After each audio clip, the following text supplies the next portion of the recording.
What's up, guys? Chase fan number 9 here, and I'm coming at you with some NASCAR related news. And this is kind of interesting. Kaulig Racing has decided to attempt the Daytona 500 with defending Coke Zero Sugar 400 race winner Justin Haley. Wow, I never thought I'd see the day that Kaulig Racing would open up a cup team. Well, you gotta do it at some point down the line, and it looks like this year, it looks like they're going to do so. On the Xfinity side of things, we already know that Justin Haley's going to continue running full time there, and I do believe that he will win a race, or should I say, his first Xfinity race this season, and I guarantee you it will be some point in the season. When? I don't know. And of course, they have Ross Chastain in their 10 car full time. So yeah, and also, if you haven't seen my Ross Chastain video where he announced he was going to drive for Kaulig full-time, go check that out as well. I'll probably put a link to that in the description, but I'll see what I can do. But anyways, so everything for the Daytona 500 has been announced, car number and sponsor, and you shouldn't have to guess what the manufacturer is because it's pretty obvious. But anyways, here's what the article says. I'll put a link to the article down below in the description. It will go to jskis.com, which will lead you specifically to this exact article. But here's what the article says. Defending Coke Zero Sugar 400 winner Justin Haley will pilot the number 16 Fraternal Order of Eagles, or FOE, Chevrolet Camaro in Kaulig Racing's NASCAR Cup Series debut.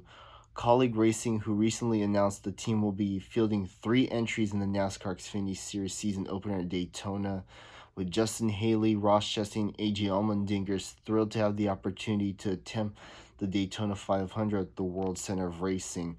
Before I continue, I also forgot to mention that they are running a third part-time entry, but with Allmendinger this time around. Will they put some other drivers? Maybe, but we'll see. But anyways, here's what the rest of the article says.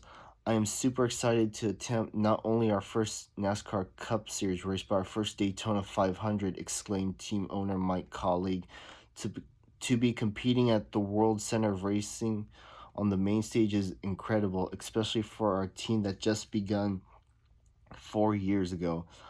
I have all the confidence in the world that Justin Haley will make everyone at Kaulig Racing proud and truly let everyone know that Kaulig Racing is here to compete. In the series' most recent visit to Daytona Beach last July, Haley shocked the racing world by winning the range-shortened Coke Zero Sugar 400 in a race that will go down in the record books as one of the biggest upsets in NASCAR history. Haley then stated, I am eager to try and qualify for the Daytona 500, said Haley. It is an honor for me to compete for a starting spot in Kaulig Racing's first Cup Series race. The FOE has been with me since 2016. The Eagles were on my car when I won in July at Daytona, so it's a great fit for them to be back on my car as we try to lock ourselves into the 500. The Fraternal Order of Eagles, an international nonprofit organization, is a family of nearly 700,000 members throughout North America dedicated to raising money for charity through a variety of social events. Unlike other nonprofit organizations, 100% of the $10 million raised by Eagles each year goes directly to the individuals and communities who need it the most. We couldn't be happier to partner with Justin and Kaulig Racing in their Daytona 500 efforts, said FOE Grand Worthy President Ron Maltz.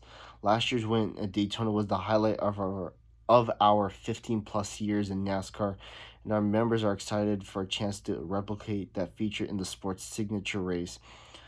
During his 2019 rookie season, Haley recorded 20 top 10s and 4 top 5s, including a runner-up last July at Daytona. The season also marked the team's first best overall effort since its inception in 2016. Kaulig Racing has made continuous strides to be competitive in Xfinity in the past few years, said team president Chris Rice. In 2018, we fielded 2 cars at Indianapolis. Then 2019, we not only fielded 2 cars for multiple races, but we added a third entry at Daytona in July and got our first win with Ross Chastain. As we continue to grow, I feel it is time to go to Daytona and compete in the Cup Series. And the rest is the Daytona 500 will take place on Sunday, February 16th. Preceding that, Haley will compete in the NASCAR Racing Experience 300 with teammates Ross Chastain and AJ Allmendinger, which is regarding the day before, and that's pretty much it. So, what do I think of this? It's pretty good. Like I said, I did not see this coming, and I never thought I'd see the day that they would open up a Cup team, but lo and behold, they are going to do so, and I can't wait. Now, keep in mind, we all know that Kaulig Racing is new to Cup, so therefore they need to race their way into the Daytona 500. Yeah, and I don't think Justin Haley will miss the race, because if he does, I'll be kind of disappointed, but at least he'll try.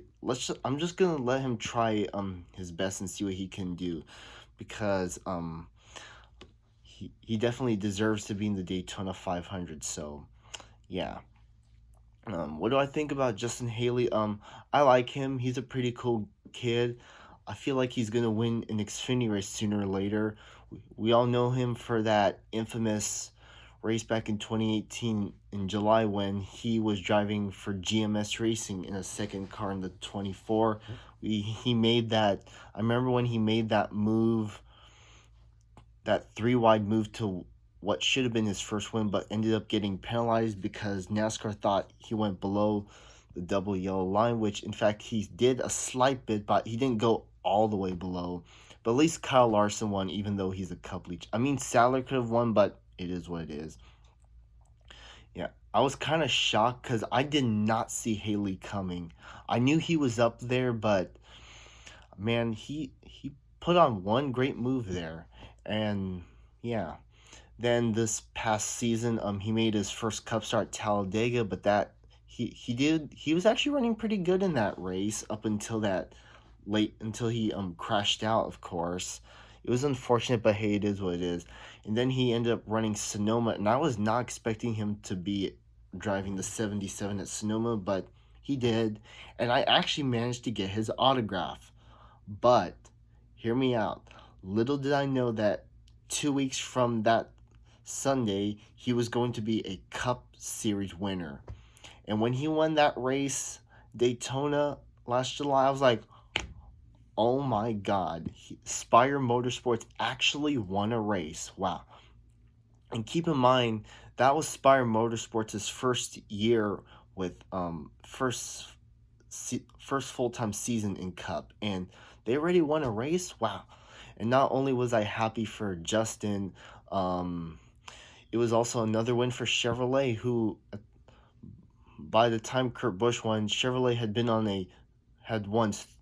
Well, that win was part of a 3 straight race winning streak for Chevrolet.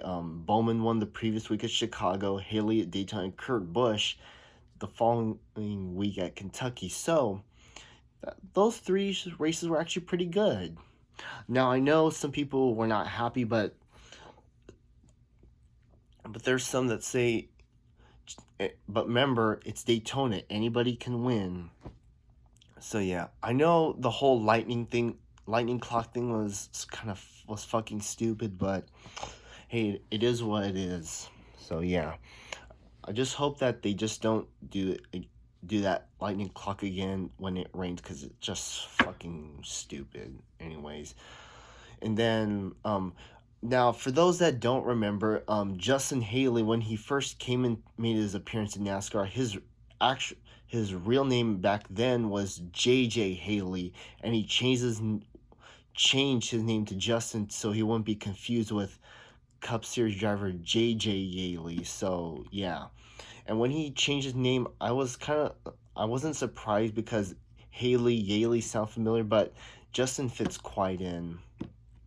And Kaulig Racing, if you had to ask me who my second favorite Chevrolet Xfinity team is, it's Kaulig Racing. Richard Childress third, Junior Motorsports is first. So yeah. And Justin Haley, I'm like, could you imagine it? he finished second in the Xfinity race at Daytona the 2 days before because the Cup race was postponed. He almost won Daytona but got beat by Chastain. Can you guys imagine if Haley swept the weekend? I'm like, wow. In Kaulig Racing, they kind of finished 1, 2, 3, but then Allmendinger ended up getting disqualified. So, yeah. And then I think after that we didn't see Haley in the Cup series ever again for the rest of the season. I think that was pretty much it. So, yeah. And if I had to ask if I had to ask future NASCAR fans, I'm gonna tell them this: how many Cup races did it take for Justin Haley to become a Cup Series winner? 3 races. 3 races. Wow. It's funny how you become a Cup winner so soon. Man, if they make, I know they sell a big diecast, but if they do one for Authentics, wow, I would be getting that diecast. That's for damn sure. If they don't do it, that's totally fine with me. So, yeah, I hope, and yeah, for the Daytona 500, I do hope he makes it. I do want to see him run up there and complete as many laps. So, yeah, and that's pretty much it. So, yeah, and also another thing, this past Xfinity season, he actually did pretty decent. I know he didn't make it to the Final Four, but he was really good. It was just some of the troubles in the first round that hampered his chances. So, yeah, that's pretty much all I have to say. I do hope Justin Haley does better in Xfinity this season. And like I said, I do hope he wins his first race in Xfinity this upcoming season. So, yeah, that's pretty much all I have to say. So, guys, that will do it for this video. I want to thank you guys for watching. This has been Chase Fan number 9 here. Make sure to comment, like, and subscribe. Hit the bell down below to get notifications for all my videos. And make sure to hit that like button. And with that, I'll see you guys all in the next video. And until then, have a good one. Bye, everyone.